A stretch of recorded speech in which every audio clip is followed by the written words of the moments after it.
ठीक है, last classes में वेव्स जो है अपन लोगों ने शुरू किया था। It is second lecture of waves. और सेकंड लेक्चर में हम लोगों को जो करना है वो तो मैं आपको बताता ही हूँ। फर्स्ट लेक्चर में जो इम्पोर्टेंट पॉइंट था उसको एक बार री करके फिर हम आगे बढ़ते हैं। तो आप लोगों के नोट्स तैयार है। और लास्ट टाइम मैंने आपको वेव पल्स बताया था, ठीक है। लास्ट टाइम मैंने आपको वेव पल्स बताया था। वेव पल्स है ना short wave created for small duration of time. ध्यान से समझना, ठीक है। उसके बाद में mathematical representation of wave pulse is known as wave function. तो वेव फंक्शन समझाया था। उसके बाद में ये इंपॉर्टेंट चीज़ है बेटा, है ना, इसलिए इसको मैं हार्डली 2 मिनट्स में रिवाइज करता हूँ, क्योंकि वेव फंक्शन बेसिकली क्या है, मैथमेटिकल टर्म है, ठीक है। और वेव फंक्शन में मैंने आपको यह कहा था कि अगर कोई वेव हमने विजुलाइज करी, ये मैंने एक वेव ले ली, ये क्या है, wave pulse at t equal to 0। ये y वर्सेस x है, क्योंकि ये xy प्लेन में मूव हो रही है। xy प्लेन में मूव हो रही है तो इसकी इक्वेशन क्या होगी, y equal to F X, या फिर इसकी इक्वेशन क्या होगी, y of x comma 0 is equal to F of x, ठीक है। y ऑफ x कामा 0 यानी पहला जो वेरिएबल है वो x को बताता है और दूसरा क्या को बताता है, t को बताता है। दूसरा किसको बताता है, t को। बहुत एब्जॉर्ब करोगे ना तभी जीवन में आगे बढ़ो, ठीक है। अब उसके बाद में अगर मेरी वेव पॉजिटिव एक्स डायरेक्शन में जा रही है, तो पॉजिटिव एक्स डायरेक्शन में जा रही है तो यहाँ पर ये वेव इस तरह से डिनोट होगी, ठीक है। Since the velocity of wave in this direction is v, तो यहाँ पर displacement of the wave pulse will be vt in time t। Maths में एक चीज़ होती है जिसे हम लोग मैथ्स में सीखते हैं कि ये ग्राफ जो है वो y equal to mod of x का होता है।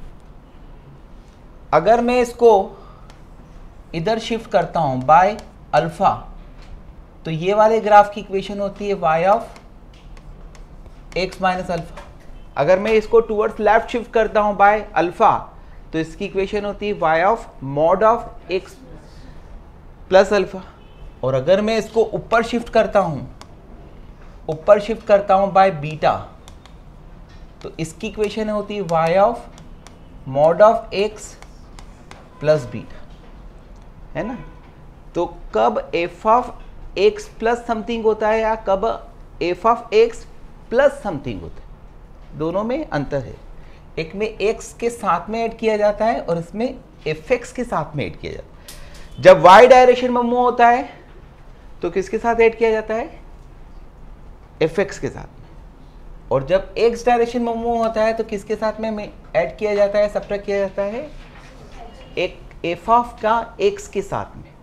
तो ये बायो वालों के लिए मैंने आपको रूल्स बताए हैं, ऐसे 4 रूल्स हैं। ये मैथ्स के टीचर ने आपको पढ़ाया होगा, और मैथ्स के क्वेश्चन सॉल्व करने के लिए हमें डेली इस तरह की चीज़ों का यूज़ करना पड़ता है। तो कुल मिलाकर यहाँ पर अभी इस इक्वेशन की, इस वेव पल्स की equation as a function of time क्या होगा, किसके साथ ऐड या सब्ट्रैक्ट करना पड़ेगा, एफ ऑफ एक्स के साथ। तो यहाँ पर y x comma t is equal to F of x, since it is moving towards right तो माइनस आएगा, ये माइनस माइनस माइनस कितना मूव हुआ, बाय vt। आया समझ। तो ये मैंने आपको लास्ट ईयर बताया था कि it is wave function, it is wave function. मैंने प्रॉपर्टीज बताई होगी वेव फंक्शन की, it is bounded, it is not necessary, it should be periodic. फिर उसके बाद में मैंने ये बताया था कि यहाँ पर ये कंटिन्यूस एंड डिफरेंशिएबल होता है। ये सब प्रॉपर्टी जो है वो ऐसे नॉर्मली लोग नहीं इतनी डेप्थ में जाते हैं। फिर उसके बाद में आपको यहाँ पर ये सब पार्ट होने के बाद में अब आगे हम देखते हैं तो यहाँ पर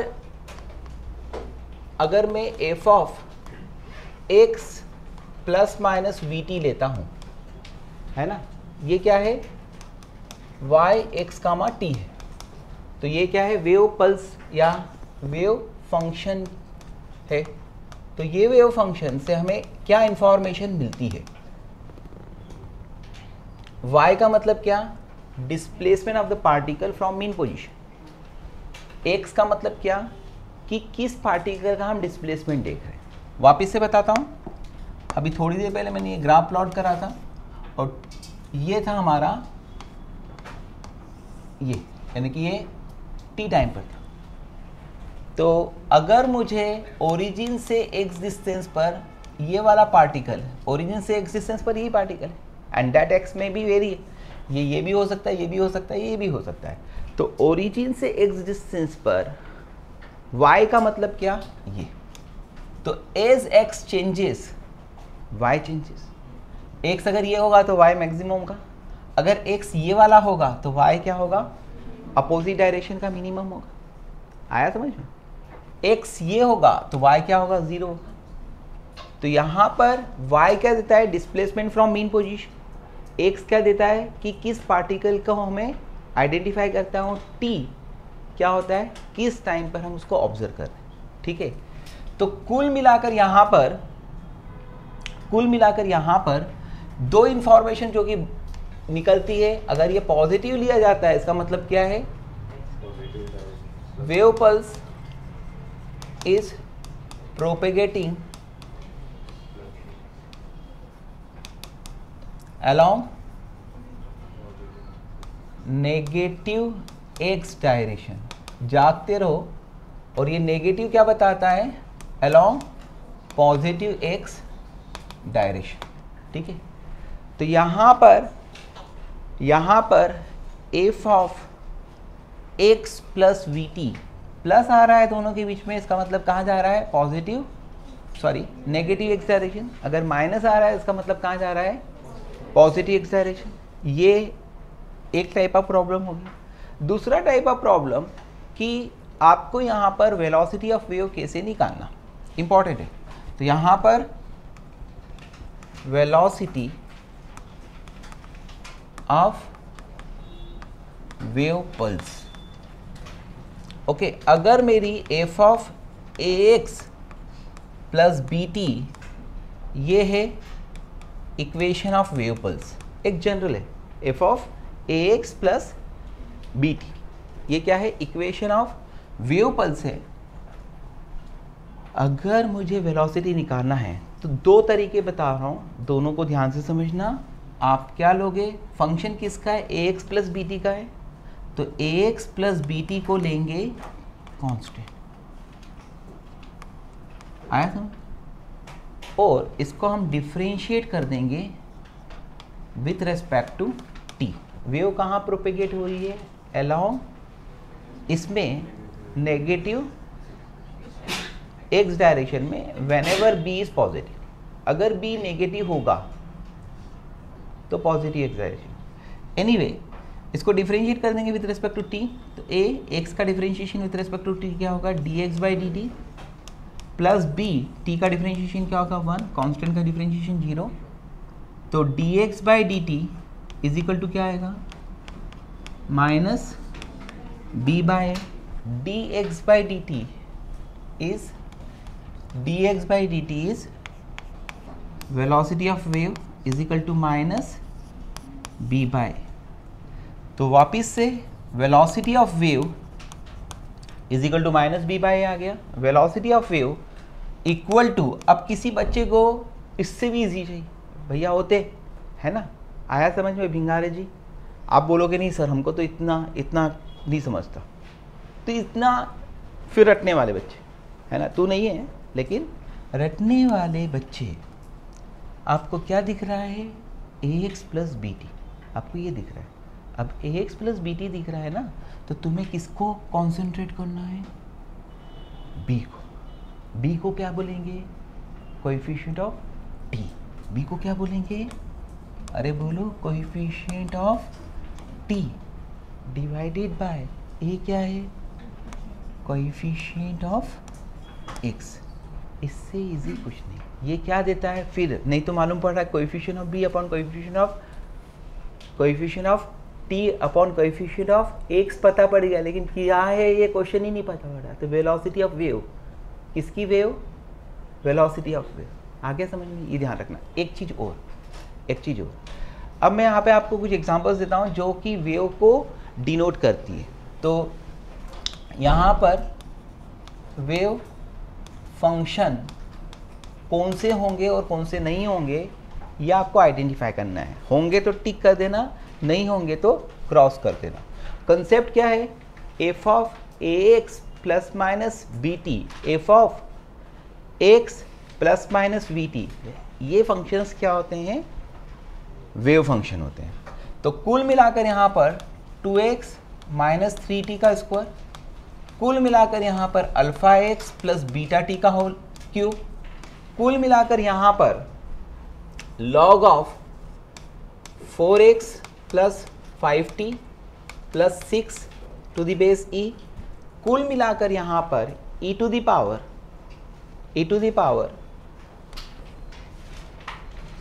3t माइनस 5x, कुल मिलाकर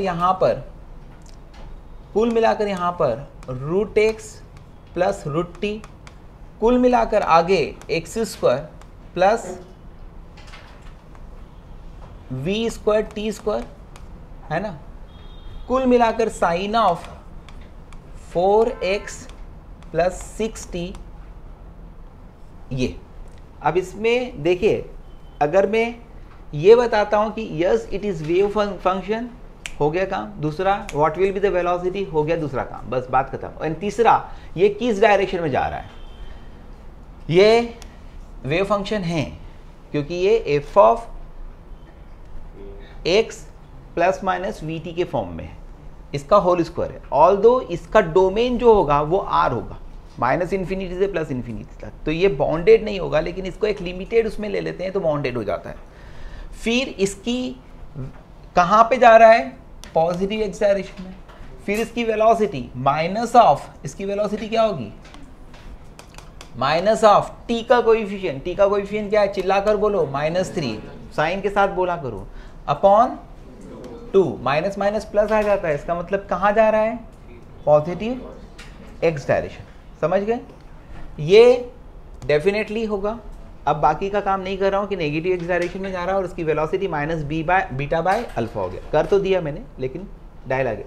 फिर उसके बाद में ये डेफिनेटली होगा क्योंकि ये भी तो वही है, ये लॉगरिथमिक फंक्शन है for what, x plus minus V T, ये भी होगा, पॉजिटिव एक्स डायरेक्शन में जा रहा होगा और इसकी वेलोसिटी क्या होगी, 3/5। ठीक है, क्योंकि हम लोग क्या है कि हमें जो दिखता है ना वैसे ही हम पसंद करते हैं। पहले अभी तक टी आ रहा था या अल्फा एक्स आ रहा था, उसमें रिवर्स कर दिया तो हम लोग उलझ गए। ये नहीं है, नहीं है, नहीं है ना, गाना नहीं गा रहा हूँ, तुमसे प्यार नहीं है ना, ये नहीं है। क्यों नहीं है, क्योंकि एक्स प्लस माइनस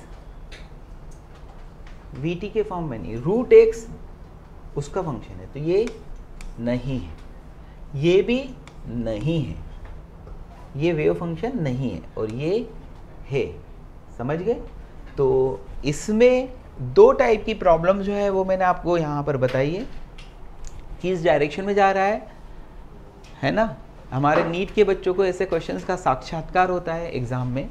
और दूसरा, वेलोसिटी क्या है, ठीक है, और तीसरा, वेव फंक्शन है या नहीं है, नहीं है, नहीं है।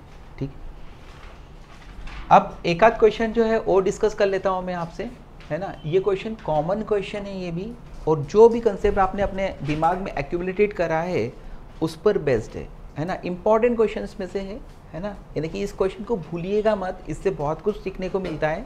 ठीक, तो मैं चाहूँगा कि आप ही सॉल्व करें। क्वेश्चन है, equation of wave function at t equal to -2 second is given by y equal to 3x square -1 है ना, and wave is propagating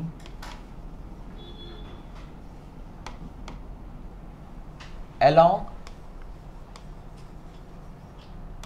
मैं पॉजिटिव x ही ले रहा हूं, लेकिन एक क्वेश्चन आप और बना सकते हो नेगेटिव x, है ना। Wave is propagating along positive x direction with speed 3 centimetre per second, 3 centimetre per second. Okay, तो यहां पर x and y are in centimetre, x और y सेंटीमीटर में, t टाइम में है। क्वेश्चन ये है, अब इसमें आपको फाइंड करना है first equation of wave function as a function of time, as a function of time. यानी ये जो है ना, ये क्या है, वेव फंक्शन है किस पर, एक पर्टिकुलर टाइम पर, दैट टाइम इज -2 सेकंड्स, है ना। आपको क्या निकालना है, wave function as a function of time, यानी प्रॉपर वेव फंक्शन निकालना है। बेसिकली इसको हम वेव पल्स भी बोल सकते हैं। दूसरा क्वेश्चन आपको क्या करना है, ड्रॉ करना है किसको, वेव पल्स को एट t इक्वल टू 0। तो ये एक t equal to 0, at t equal to t या at t equal to -2 second भी इस क्वेश्चन को पूछा जा सकता है। तो ये क्वेश्चन हो गया। अब आप इसको सॉल्व करके देखिए, मैं आपको एक अल्प समय देता हूं। y is equal to x -2, t equal to -2 पर तेरी वेव फंक्शन ये है। सबसे पहले इसको t इक्वल टू 0 पर लेकर आइए। तो दोस्तों y of x -2 is equal to है 3/x² -1। वो कितनी वेलोसिटी से चल रहा है पुत्र, कितनी वेलोसिटी से, 3। तो 2 सेकंड में कितना चलेगा, डिस्प्लेसमेंट इन 2 सेकंड, वो होता है vt, यानी कितना, 3 × 2 दैट इज 6 किधर चलेगा, पहले -2 पर इधर था, पॉजिटिव एक्स डायरेक्शन में जा रहा है तो इधर आएगा। जब राइट पे जाता है तो x की जगह x - vt रखना पड़ता है। तो y of x, 0 is equal to 3, जहाँ जहाँ x, तहाँ तहाँ x -6 का स्क्वायर -1। ये हो गया पहली विजय प्राप्त। दूसरा, इसको सिंप्लीफाई करना है तो कर सकते हैं। फिर दूसरा x, t, तो t टाइम में डिस्प्लेसमेंट कितना होगा, v × t, and v is what, 3t। फिर वापस से समझने को मिल रहा है पुत्र, ठीक है। वो क्या होगा, जहाँ जहाँ x, बस वहाँ जहाँ x, तहाँ x -3t -6 का स्क्वायर -1। तो this is your answer number 1 as a function of t। Okay, अब माला इसकी इक्वेशन बनानी है, इसको ड्रॉ करना है। अब इसको ड्रॉ करने के लिए मैं आपको ये बोलता हूँ कि इसको भी ड्रॉ कर सकते हैं, इसको भी ड्रॉ कर सकते हैं। क्योंकि मुझे इसको ड्रॉ करने की इच्छा हो रही है, हाँ, तो मैं इसको ड्रॉ करूँगा। और इसको ड्रॉ करने के लिए मेरे पास में प्यारा सा येलो कलर। अब यहाँ पर x कामा -2 पर इक्वेशन क्या है, 3/x² -1। ड्रॉ करने के लिए मेरी प्यारी मेथड क्या है, बिंदु रे बिंदु, है ना। तो ये क्या है, x की वैल्यू, ये क्या है, y की वैल्यू। x की वैल्यू मैंने ले ली 0, तो कितना आ गया, y -3। ओके, फिर उसके बाद में मैंने यहाँ पर x की वैल्यू ले ली, क्या ली, 1, तो क्या होगा, +-1 ले लो, x की वैल्यू +-1 ले ली तो क्या आएगा, इन्फिनिटी। फिर x की वैल्यू मैंने ले ली +-2, तो क्या आ रहा है, 4, 1। ओके, x की वैल्यू +-3 ले ली तो y की वैल्यू क्या आ गई,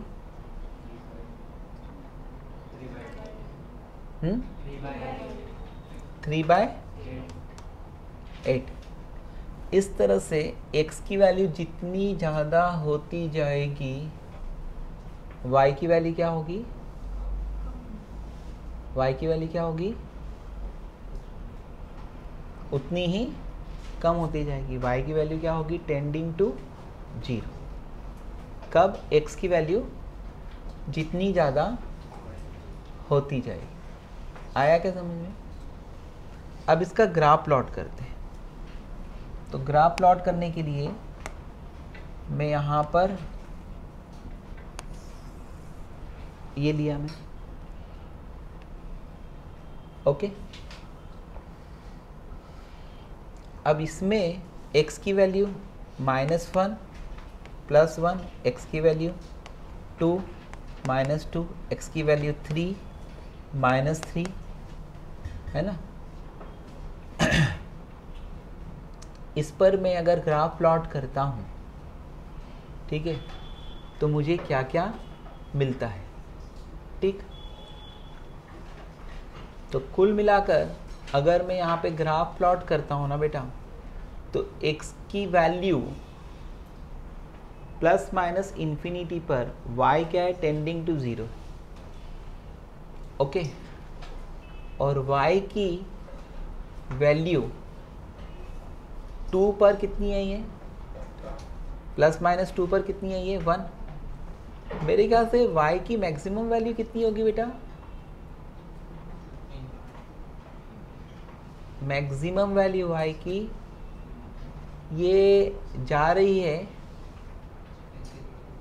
इन्फिनिटी जा रही है ना, क्योंकि ±1 पे क्या हो गया, इन्फिनिटी, ठीक है। तो थोड़ा सा यहाँ पर ग्राफ जो आपको मिल रहा है उसको देखते हैं। y बराबर क्या आया, ये पल्स जो है ना वो बॉन्डेड नहीं रहा, ठीक है, लेकिन फिर भी मैं इसको ड्रॉ कर देता हूँ।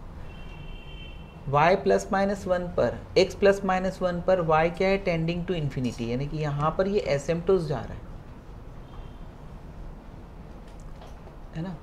और उसके बाद में 2 पर कितना है, 1, -2 पर 1 है, तो -2 पर x की वैल्यू, -2 पर y की वैल्यू क्या है, 1, x की वैल्यू +2 पर y की वैल्यू क्या है, 1, x की वैल्यू +3 पर y की वैल्यू क्या है, 3/8, 3/8 यानी यहाँ पर, इधर यहाँ पर, ठीक है। तो बेटा समझिए, ये ग्राफ कुछ ऐसा गया,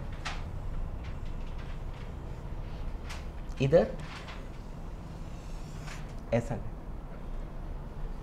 और इस रीजन वाला, कौन से वाले रीजन वाला, -1 से +1 तक की रीजन वाला, -1 से +1 के रीजन वाला ग्राफ जो है वो अलग जाएगा, ठीक है। तो अभी -1 से +1 मैं डिनोमिनेटर को क्या करूँगा,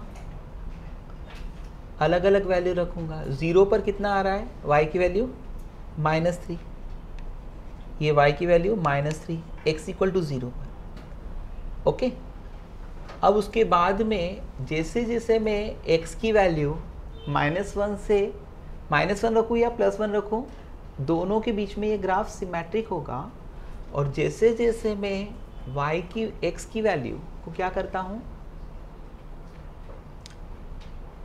कुछ भी रखता हूँ, जैसे हाफ रखा तो हाफ का स्क्वायर क्या हो जाएगा 1/4, 1/4 - 1 इज -3/4, तो ये वैल्यू क्या जाएगी बहुत ज़्यादा। तो इसके इधर का जो ग्राफ आएगा ना बेटा, वो ऐसा नीचे की तरफ जाएगा, ऐसा, समझ, ठीक है। ये किधर की तरफ जाएगा, इधर की तरफ, ठीक। तो ये ग्राफ आया है और इसमें एक्चुअली में क्या है, मेरे को अगर क्वेश्चन यहाँ पे प्लस देता ना तो ये ग्राफ बहुत सुंदर बनता, ठीक है। वो भी मैं आपको समझा दूंगा भले से, लेकिन अब सुनिएगा कि इसमें ये पूरा की पूरा ऐसा कि ऐसा कारवा जो है वो चलेगा। ये कहाँ पर है, t इक्वल टू -2 पर, t इक्वल टू 0 पर निकालना है ना, तो ये पूरा शिफ्ट हो जाएगा, कितने से शिफ्ट हो जाएगा, बाय 6, यानी कि जो अभी 0 वाला मामला है ना, ऐसा वाला, तो वो 6 पर आ जाए, आया समझ में, वो 6 पर आ जाए। उसके बजाय अगर मैं question y of x comma -2 3/x² + 1 होता, तो ये क्वेश्चन जो है उसमें एक ग्रेटर चेंज आता, ग्राफ भी बहुत अच्छा चेंज होता। ये आप अटेम्प्ट कर सकते हो और उसके लिए बहुत ही इजी मेथड है, बिंदु रे बिंदु वाली मेथड। इसका ग्राफ जो आएगा वो मैं आपको रफली बता देता हूँ। तो उसका ग्राफ जो है वह कुछ इस तरह का आएगा, आया समझ, ठीक है। ये कंटिन्यूस होगा, जैसे यहाँ पर ये क्या हो गया, डिसकंटिन्यूस हो गया यहाँ, ठीक। चलिए कॉपी कर लीजिए, अभी बहुत बाकी है ना, और अभी अपने को बहुत सीखना है वेव्स में, ठीक। तो आगे मैं आपको अब सिखाने वाला हूँ वेव इक्वेशन, लेकिन वेव इक्वेशन सिखाने के पहले आपको कुछ बेसिक कंसेप्ट जो आपकी ज़िंदगी में पहले भी आए, क्योंकि 9th स्टैंडर्ड में आपने वेव्स पढ़ा होगा, पढ़ा है ना वेव्स, है ना। नहीं पढ़ा है तो सब इसीलिए बोलते हैं क्योंकि मैं उससे हायर नहीं पूछने वाला हूँ। अब वेव में आते हैं हमारे एम्पलीट्यूड भाई साहब, वेवलेंथ भाई साहब, फिर फ्रीक्वेंसी बहन जी, है ना, ये सब आते हैं, है ना, ये आलू बुखारा वगैरह नहीं है, ठीक है। तो कुल मिलाकर वेव्स में तुझे एम्पलीट्यूड के बारे में, वेलोसिटी के बारे में, फ्रीक्वेंसी के बारे में और वेवलेंथ के बारे में, ये जब पता होगा तो तू वेव को अच्छे से विजुलाइज कर पाएगा। तो मैं एक एक करके लेकर आ रहा हूँ, ठीक है। बहुत ही बेसिक कंसेप्ट है, लोग यही सोचते हैं कि यार मान के चलते आता है ना। तो सबसे पहले है amplitude of the wave, amplitude of the wave, okay. अब एम्पलीट्यूड ऑफ द वेव किसके ऊपर डिपेंड करती है, क्या होती है एम्पलीट्यूड ऑफ द वेव, यानी क्या, अगर एक वेव चल रही है, फॉर एग्जांपल अगर मैं यहाँ पर ये स्ट्रिंग है, इसको बांधा और इसको मैं अगर इतना ही अप एंड डाउन कराता हूं तो ऐसी वेव प्रोपेगेट हो, समझ में। और अगर मैंने ये स्ट्रिंग है, इसको यहाँ पर बांध के रखा और इसको मैं ज़्यादा अप एंड डाउन कराता हूं तो ये एम्पलीट्यूड और ये एम्पलीट्यूड अलग अलग होगा। अगर तेरे कान में एक चिड़िया जो है वो बोलने आई और वो तेरे को धीरे धीरे बोल रही है तो क्या होगा, एम्पलीट्यूड कम होगा। और अगर वो चिल्लाकर बोल रही है, आया समझ, आगे समझ, अगर तूने चिड़िया का खाना खा लिया तो वो चिल्लाई, ठीक है। अगर वो चिल्ला चिल्ला कर बोल रही है तो क्या होगा, एम्पलीट्यूड बढ़ जाएगा। इससे हमें क्या शिक्षा मिलती है कि amplitude depend upon nature of source. अगर सोर्स जो है उसको धीरे धीरे वाइब्रेट करा रहा है तो एम्पलीट्यूड क्या होगा, कम। और अगर वो अप एंड डाउन ज़्यादा ज़्यादा करा रहा है, जैसे अगर मान लो पीछे वाले चिल्लाकर बोलते हैं कि सर नहीं आ रही आवाज, तो क्या करूंगा, ऐसे चिल्लाकर बोलना पड़ेगा, तो मेरा एम्पलीट्यूड क्या होगा, बढ़ जाएगा। एम्पलीट्यूड ज़्यादा होगा तो इंटेंसिटी बढ़ जाएगी, क्योंकि intensity is proportional to square of amplitude. ठीक है, तो एम्पलीट्यूड किसके ऊपर डिपेंड करता है, depends upon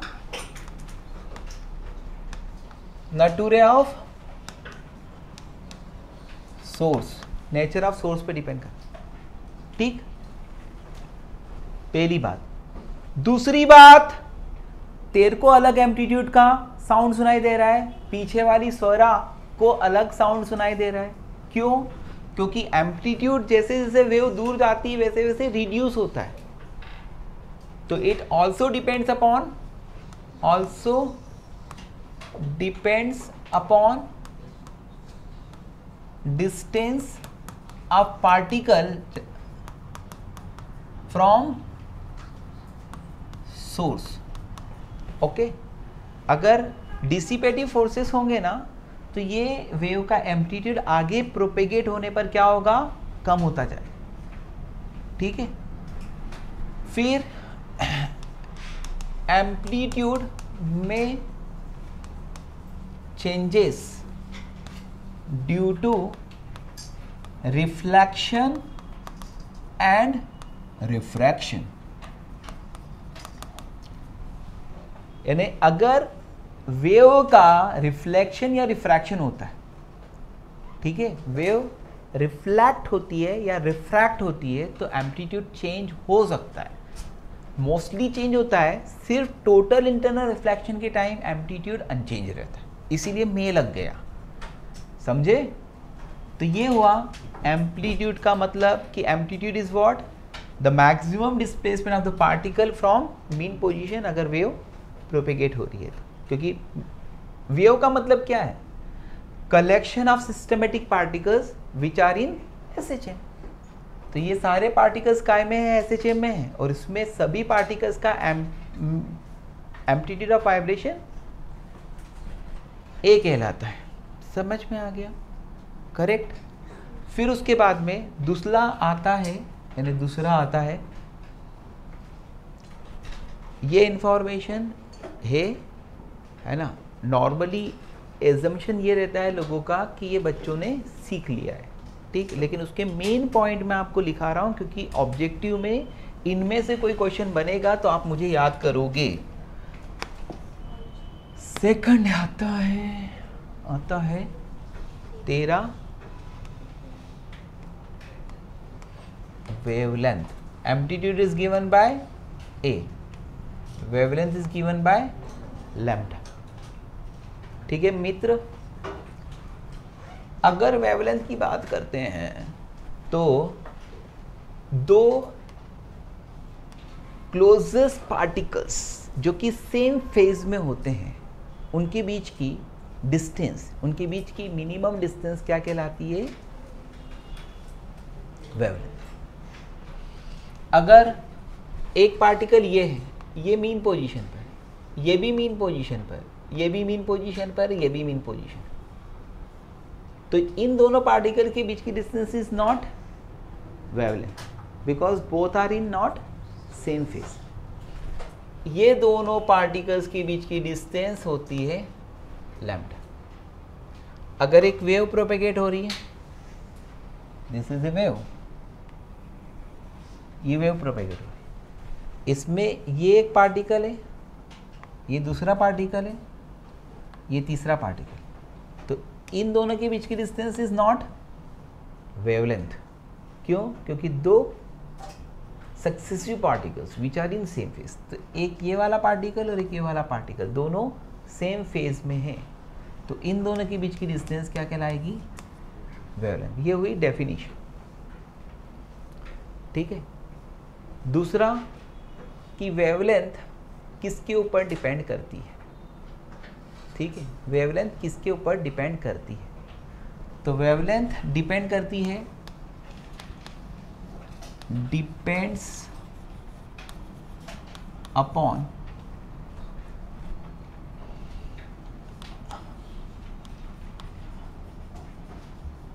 nature of medium किस मीडियम में वेव प्रोपेगेट हो रही है उस पर डिपेंड करती है। एंड नेचर ऑफ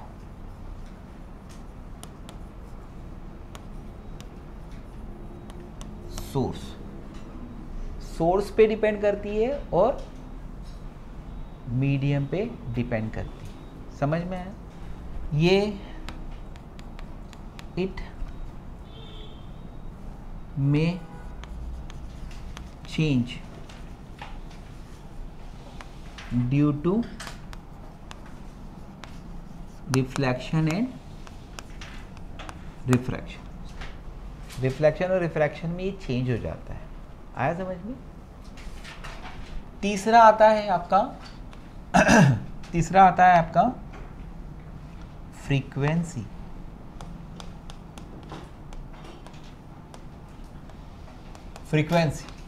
फ्रीक्वेंसी को हम न्यू से और एफ से बताते हैं दोस्तों, फ्रीक्वेंसी।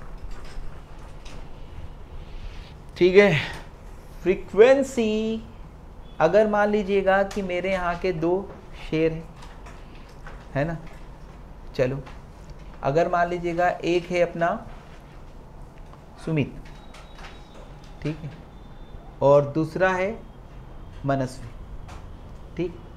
अगर दोनों की आवाज़ों को हम देखते हैं तो दोनों की आवाज़ एक ही मीडियम में ट्रैवल कर रही है, साउंड, आवाज़ मतलब साउंड, है ना। ऐसा नहीं कि दोनों एक दूसरे का आवाज़ दे रहे हैं।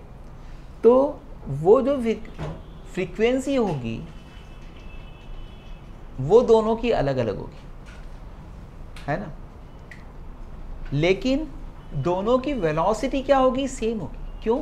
क्योंकि ये साउंड है, मैं यहाँ से चिल्लाऊँ, ये यहाँ पर कविश को बोल दूँ कि तू आके चिल्ला, तो दोनों का साउंड जो है वो सेम वेलोसिटी से ट्रैवल करेगा।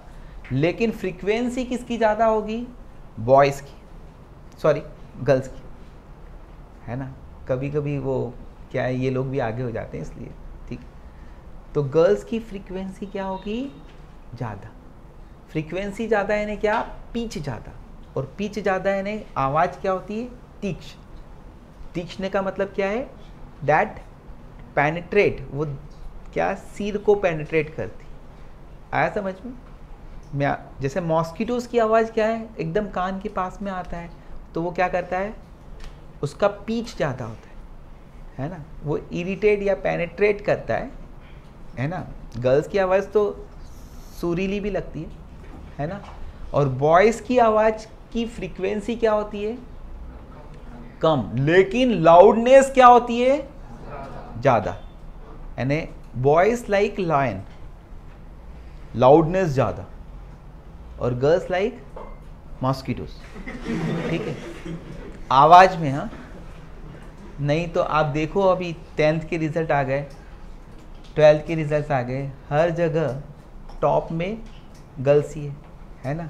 हंस कर क्या है, हमारा दुख हल्का कर लेते हैं, ठीक है। आगे समझ में? तो कुल मिलाकर यहाँ पर frequency just depends upon nature of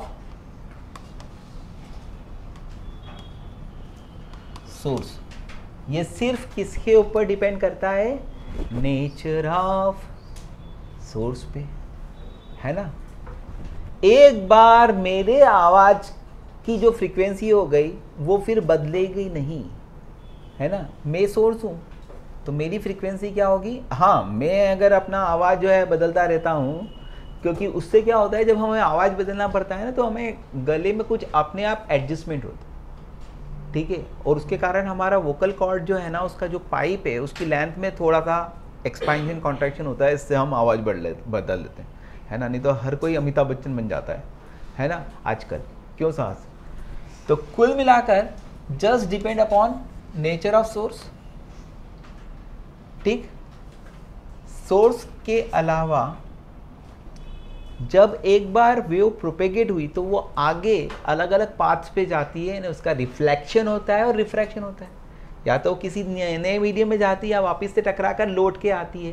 तो इट रिमेन्स सेम है ना, due to reflection and refraction.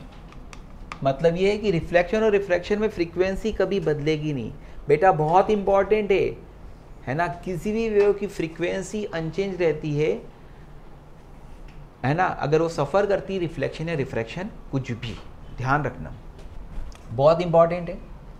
ठीक, फिर चौथा आता है velocity of the wave. Velocity of the wave, velocity of the wave के लिए फॉर्मूला है v is equal to n lambda. N है frequency and lambda is the wavelength. ठीक है, velocity is independent of nature of source। शाबाश, अभी मैंने बताया था सुमित और मनस्वी दोनों की velocity in the same medium same होगी, है ना।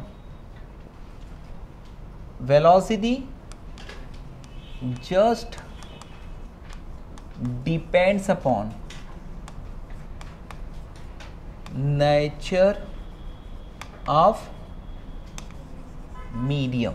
वेलोसिटी सिर्फ नेचर ऑफ मीडियम पे डिपेंड करती है। तो ये 2 3 4 जो पॉइंट्स मैंने आपको बताए हैं, इस पर मेज द दिस बनकर आ सकता है, मल्टीपल क्वेश्चन आ सकता है, और बेसिक कंसेप्ट तो वेव्स का ये ज़रूरी है, क्योंकि इसके बिना आप वेव्स क्या समझो। आया समझ में? तो अब हम इक्वेशन ऑफ प्रोग्रेसिव वेव बनाएंगे, है ना।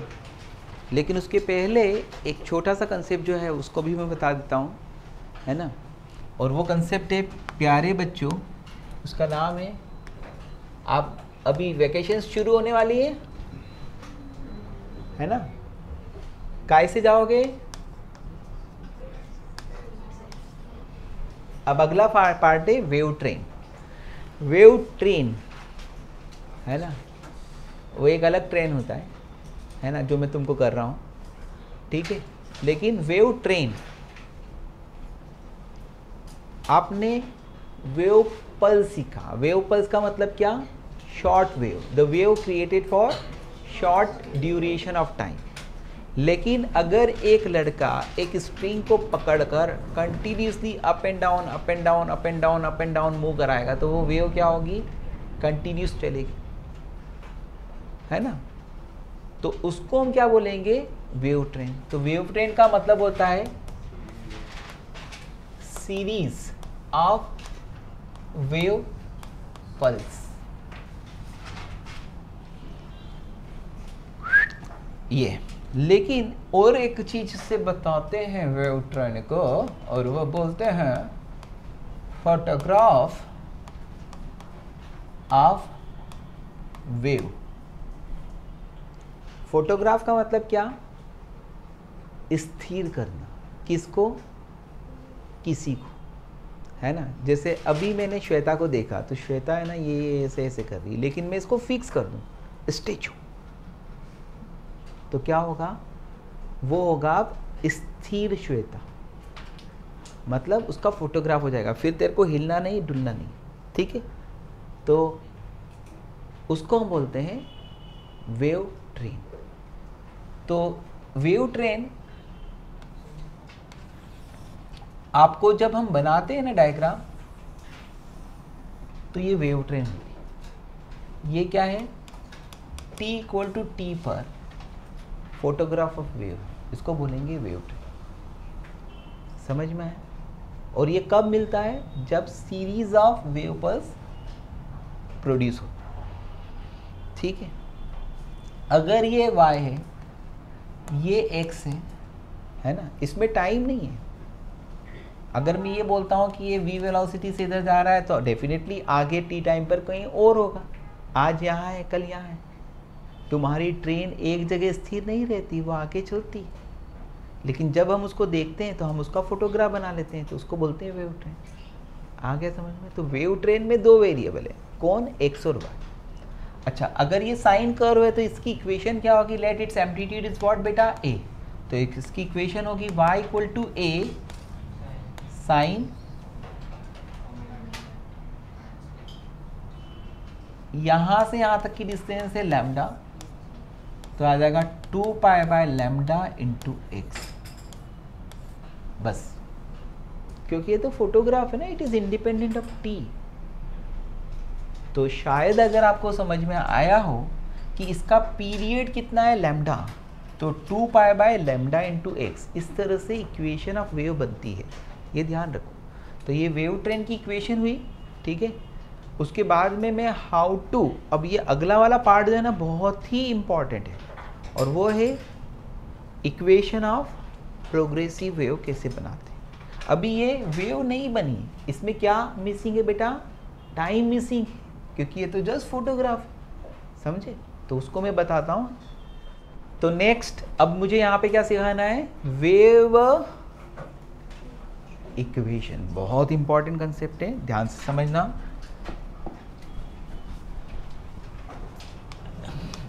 Equation of progressive wave, equation of progressive wave. Okay दोस्त, तो इसको बनाते कैसे हैं वो मैं बना रहा हूं, है ना। ये एक तरह से एक एक चीज का प्रॉपर एक्सप्लेनेशन है। नॉर्मली लोग क्या कर सकते हैं कि शायद डायरेक्टली बता देते हैं कि ये इक्वेशन है, लेकिन उसमें फीलिंग्स नहीं आती, या मुझे अपने आप से फीलिंग नहीं आएगी कि मैंने कुछ सिखाया। तो मैं यहाँ पर इक्वेशन ऑफ प्रोग्रेसिव वेव आपके लिए ला रहा हूँ, ठीक है। तुझे क्या करना है, किसी फोटोग्राफ में जान भरनी। तो क्या करेगी, श्वेता को स्टेचू से मुक्त करेगी। क्या बोलते हैं उसको, कैसे करते, ओवर। अच्छा, बहुत साल हो गए, पहले कभी खेला होगा, ठीक है, लेकिन ओवर श्वेतम। तो क्या होगा, अब ये हरकत में आएगी और अपनी जो भी है वो क्रियाएं करेगी। तो वेव का क्रिया क्या है, चलना, ठीक है, विथ टाइम। और ऑलरेडी ये सारी चीज़ें मैं आपको सिखा चुका हूँ, कहाँ पर बेटा, वेव फंक्शन।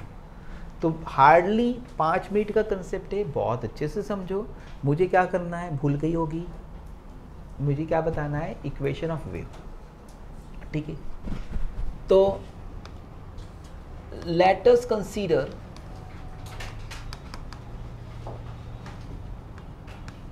वेव ट्रेन म्हणजे photograph of wave is given bye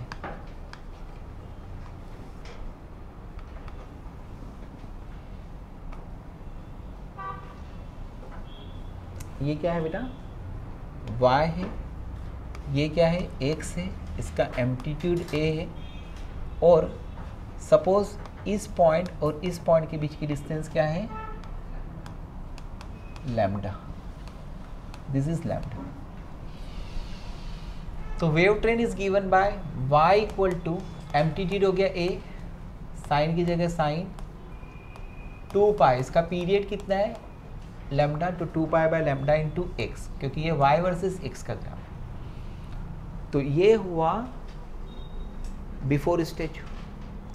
now over, over म्हणजे डुग डुग डुग डुग डुग डुग चली, कौन, वेव, किधर चली, let moving along positive x direction. तो x डायरेक्शन में चली और तूने उसको देखा t टाइम पर, तो t टाइम पर अपन की वेव कहाँ पे जाएगी, अपन की वेव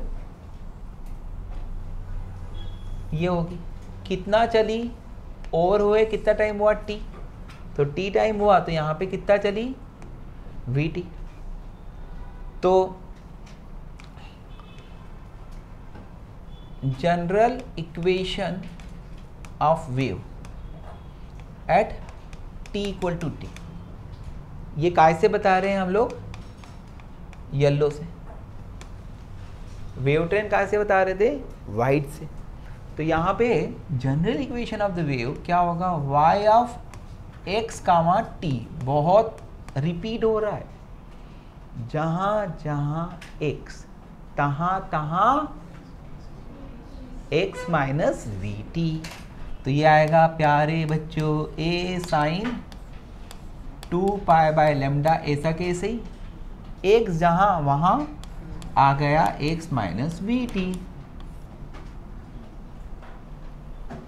खत्म। लेकिन आगे बहुत है बेटा सीखने के लिए। a साइन 2 पाई, ये पूरा के पूरा फेज है, 2 pi x by lambda minus v by lambda into t equal to a sine, है ना, a sine 2 pi by lambda into x minus v by t, v by lambda. v by lambda actually में होता है कितना है, frequency होता है ना। तो ये आ जाएगा 2 पाई एफ इंटू टी, ये आएगा a sine 2 pi by lambda यानी k होता है माइनस एक्स, 2 पाई एफ यानी ओमेगा होता है, ओमेगा इंटू टी। तो ये भी पहली इक्वेशन है, ये दूसरी इक्वेशन है, ये तीसरी इक्वेशन है, ये चौथी इक्वेशन है, सारी एक ही वेव की, ये सारी एक ही वेव की equation. v is equal to क्या होता है, f lambda. v is equal to क्या होता है, एफ लेमडा, एफ यानी फ्रीक्वेंसी, लेमडा यानी वेवलेंथ, है ना। 2 pi by lambda is equal to होता है k को बोलते हैं प्रोपेगेशन कांस्टेंट, k को क्या बोलते हैं, प्रोपेगेशन कांस्टेंट। अब ये प्रोपेगेशन कांस्टेंट अगर हमने दिमाग में आज घुसाया तो हमारा अच्छा रहे। Lambda is what, wavelength. 2 pi is what, phase difference, है ना। किन दोनों पार्टिकल्स के बीच में, जिन दोनों के बीच में डिस्टेंस क्या होता है, लैम्डा।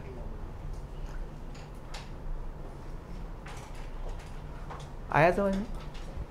तो दो पार्टिकल्स, ये वाला और ये वाला, इन दोनों के बीच में फेज डिफरेंस है 2 पाई का, और डिस्टेंस कितनी है, लैम्डा। तो 2 पाई बाय लैम्डा का मतलब होता है it is phase difference between 2 particles separated by unit distance।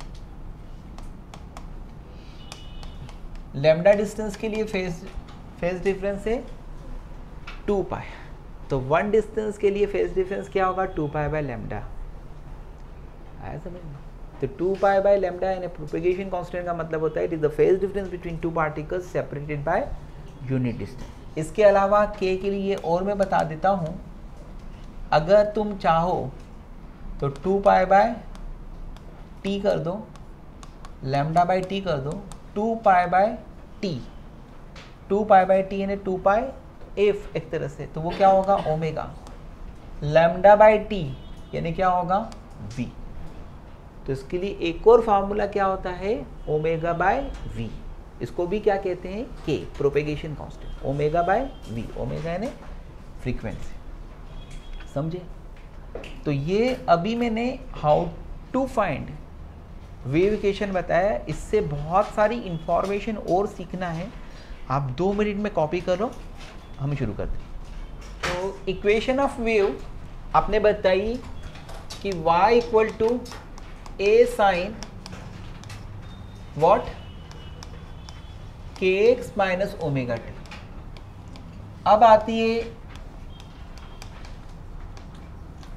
Hidden information, है ना, फ्रॉम दिस इक्वेशन। तो ये इक्वेशन से हिडन इंफॉर्मेशन क्या निकलेंगी, ठीक। y equal to a sine kx minus omega t. Okay, दो इंफॉर्मेशन मिलेगी, मैं दोनों को बता देता हूँ, आप ध्यान से समझिए, जल्दी सिखाने की चीज़ है। तो मैं इसको ड्रॉ कंप्लीटली नहीं कर पाऊंगा, वेरिएबल y है, x है और t है। तो इसमें पहली इंफॉर्मेशन है, अगर मैंने t इक्वल टू 0 कर लिया तो y इक्वल टू क्या आता है, a साइन kx। k की वैल्यू क्या होती है, 2 पाई बाय लैम्डा। तो a sine 2 pi by lambda into x, है ना। तो यहाँ पर इसका ग्राफ कैसा आएगा, ये किसका ग्राफ है, y वर्सेस x का, है ना। तो एट t इक्वल टू 0 या at t is equal to a particular time, ये क्या ग्राफ बन रहा है, y वर्सेस x का। तो यहाँ पर at t equal to any constant, अगर मैंने t को कांस्टेंट ले लिया, बेटा 3 वेरिएबल है, उसमें मैंने t को 0 ले लिया या कोई और ले लिया, any constant, 1 second, 2 second, 3 second. तो at t equal to any constant, here we get location of a system of particles of medium, है ना, at a given time.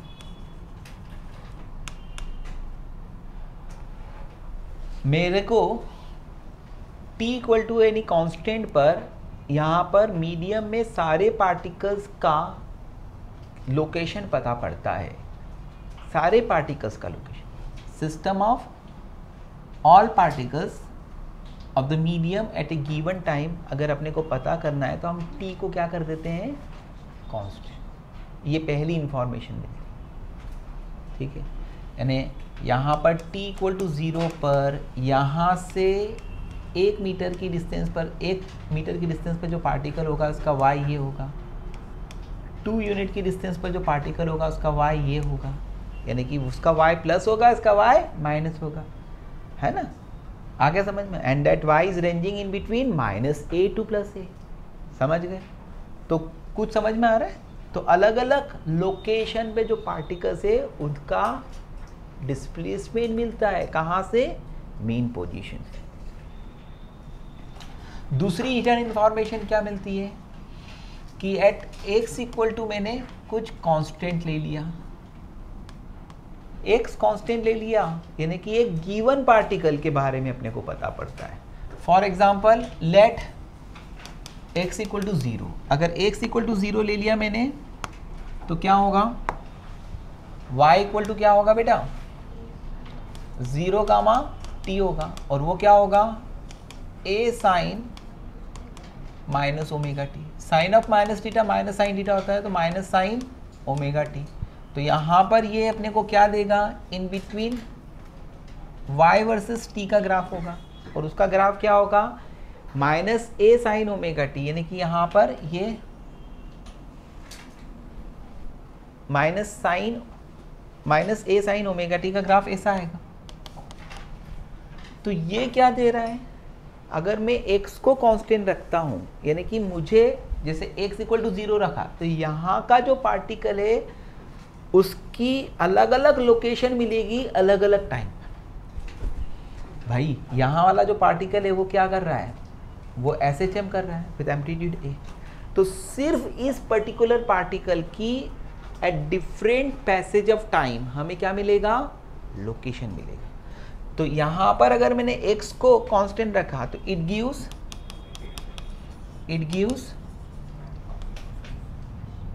location of a given particle at different passage of time।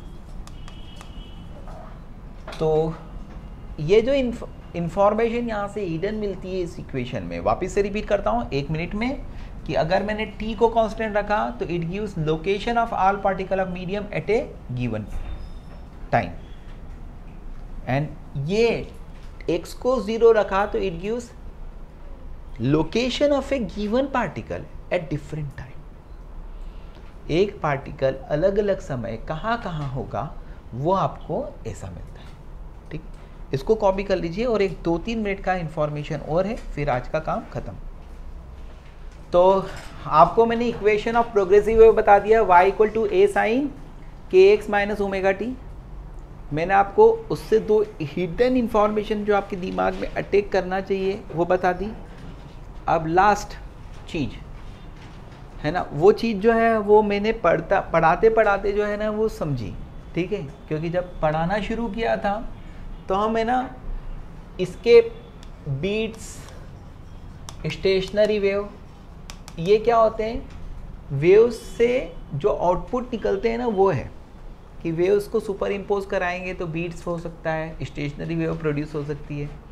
और जब मैं इनके derivation class में कराता था और ऐसे ही खाली हाथ जाकर उनको शुरू कराता था तो यार 1-2 बार जो है ना वो रिजल्ट निकालने के लिए मेहनत करना पड़ी, क्योंकि सॉल्व कर लिया। अब सॉल्व करा तो जो आंसर आ रहा है उसको समझाने के लिए तफलीक आई। जैसे आज का जो क्वेश्चन था y is equal to 3/x² minus 1, वो जो है ना उसकी जगह x² प्लस 1 करता तो क्वेश्चन क्या होता है, सुंदर बनता है ना, वो तुम्हारे लाइन और लेंथ का होता, लेकिन वहाँ पर वो डिसकंटिन्यूस हो रहा है ना। और मैंने जो प्रॉपर्टीज़ बताई है उनके हिसाब से वो वैसा नहीं होना चाहिए, लेकिन एनीवे क्वेश्चन को सॉल्व करना अपन ने सीख लिया।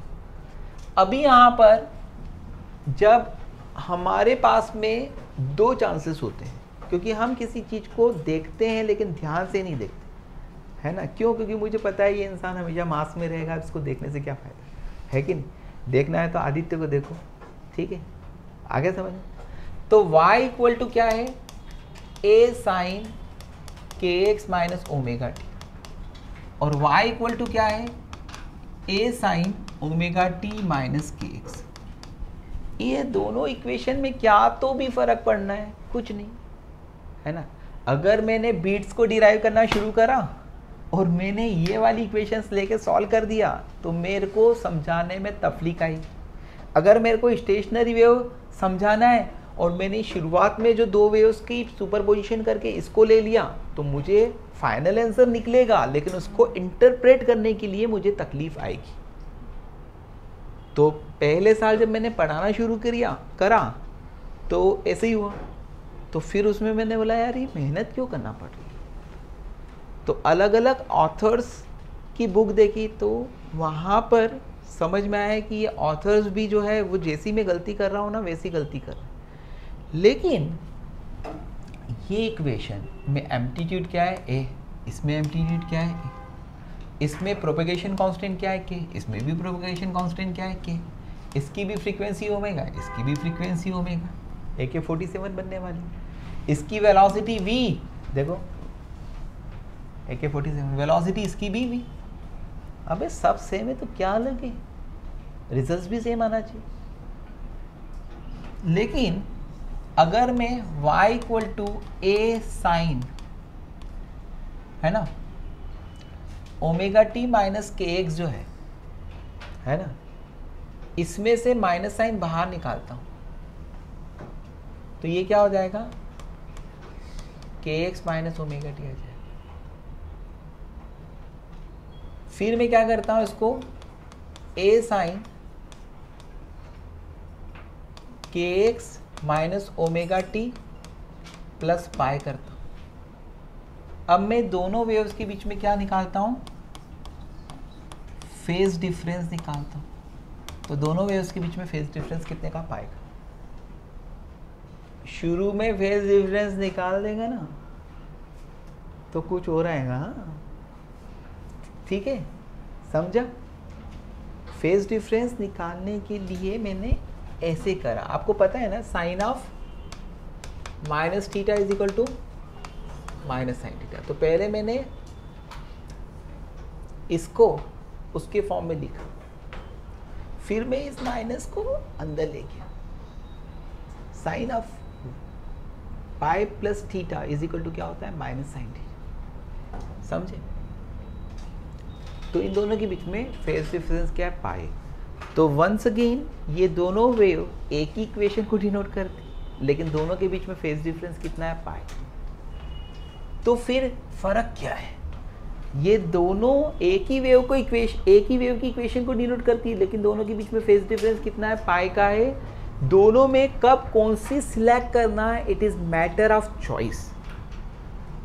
आया समझ? दोनों में कौन सी वेव को सिलेक्ट करना मैटर ऑफ चॉइस। और मैटर ऑफ चॉइस या मैटर ऑफ ऑथर, अरे भैया जो बुक लिख रहा है तुम बुक से ही सीखते हो ना, या मैटर ऑफ फैकल्टी।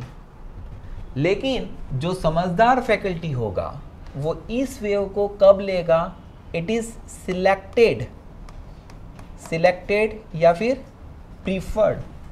ये कब प्रीफर की जाती है ये वाली equation? when we have to represent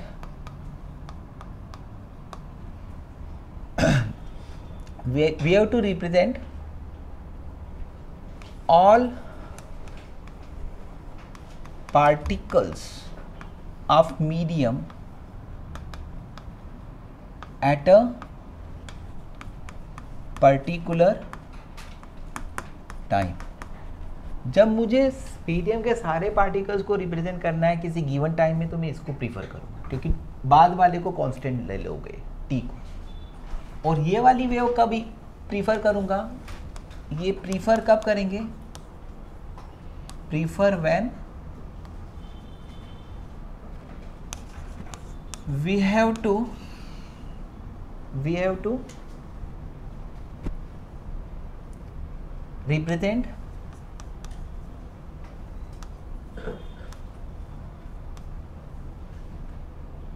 location of a given particle at different time। सरल शब्द में कहूँ तो जब मैं बीट का एक्सप्लेनेशन दूंगा ना तो इसको करना चाहिए, और जब मैं स्टेशनरी वेव का एक्सप्लेनेशन दूंगा ना तो मुझे इसको करना चाहिए। और मेरे साथ अपने जीवन के पहले साल में ये हुआ है ना, जब मैंने 96 में क्राउड में यानी बैच में पढ़ाया तो उल्टा हो गया।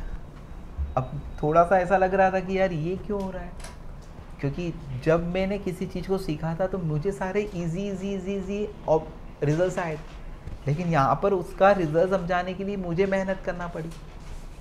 तो दूसरी तीसरी बुक में जाकर देखा, फिर इनर्ट प्रॉब्लम को समझा कि ये इजी कब होता है? जब ये कांस्टेंट होता है तो इसको रिप्रेजेंट, ये वाली इक्वेशन। और जब ये कांस्टेंट होता है यानी कि क्या है कि एक्स फिक्स कर दिया, यानी कि एक गिवन पार्टिकल को अलग अलग टाइम पे बताना है तो इसको, और वो कब बताना होता है? बीट्स में। और ये कब बताना होता है? Stationary wave. आगे समझ में? तो वेव्स का सेकंड लेक्चर मेरा फिनिश हुआ। आने वाले 5-6 लेक्चर आप पेशेंस के साथ पढ़ोगे ना तो आपका वेव्स के कंसेप्ट बहुत अच्छे बिट हो जाएंगे। ओके।